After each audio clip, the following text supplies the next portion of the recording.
ցեղաբուժությունը ցուցված է նաև սնամոքսաղեքային տրակտի հիվանդների համար, կանացի օրգանների տղամարդկանց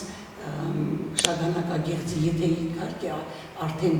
անցել է քրոնիկ վիճակի, օրինակ քրոնիկ պրոստատիտների ժամանակ, տորֆի եւ մաշկի միջև առաջանում է էլեկտրական հոսանք,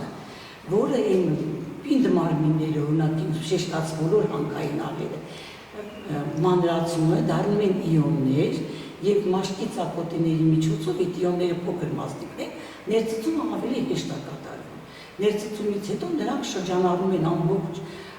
արյան հոսքով, հյուսվածքներով եւ նաեւ տրամաբանորեն հիվանդ օրգանիներ են տեսնում։